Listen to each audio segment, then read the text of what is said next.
Well, I got the heads up on this through an email. So if you want to email me anything, just send it to this radio reaction email. And if you want to send a video of yourself asking a question or saying, hey, like and subscribe, send me something. And let's see if we can get it to everybody, or to whoever watched this, all 6 people. Anyway, University of Waterloo. University relations, right? I'm going to put them here. Race and ethnicity terminology.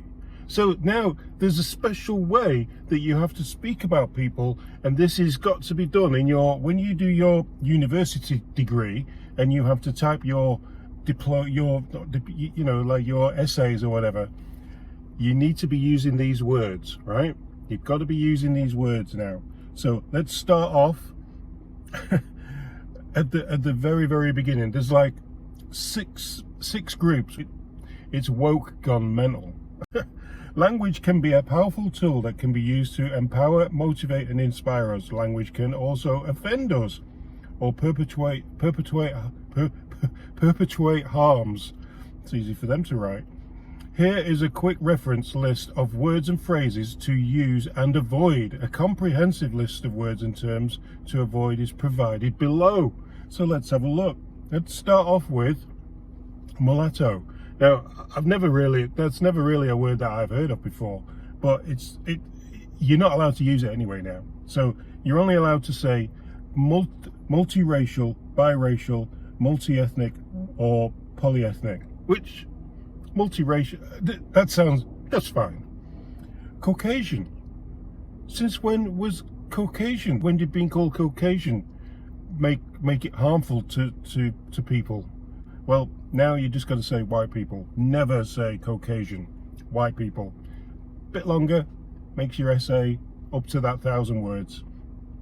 Coloured, blacks, African American in a Canadian context, and that other word. Black people. Now, I get corrected on Facebook when I say, this is from liberal people on my Facebook group, when I say, oh, and black people, they say, oh, you're supposed to say person of colour.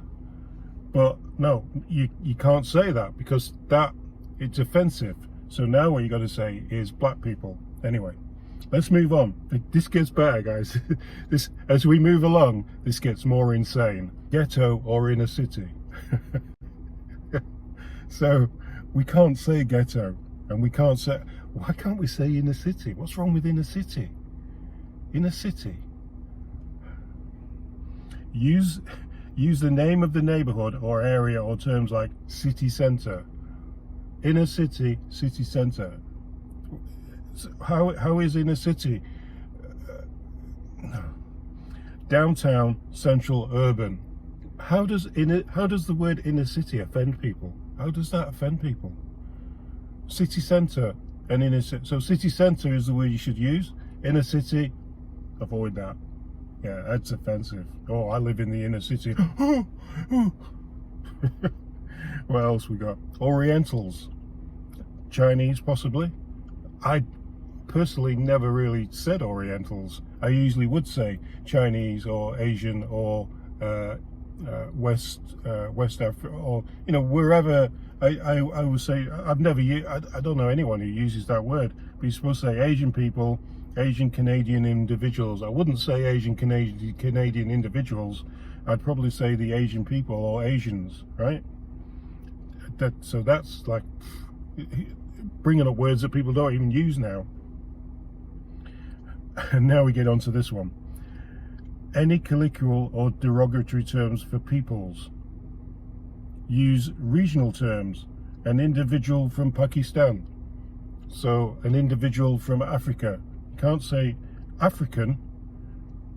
You have to say an individual from Africa. Anyway, foreign and illegal aliens. Illegal aliens. So international people, newcomers, or refugees. Well, not everyone's you can't call everybody a refugee just because they're a foreigner. Like if you like when we see people walking around England or walking around Canada, and and they don't speak English, you say, oh, are you a foreigner? You can't say, oh, are you an international people? Are you a newcomer? Are you a refugee? Like, they think saying refugee is a good thing, is a nice thing. But would you not rather be called a foreigner?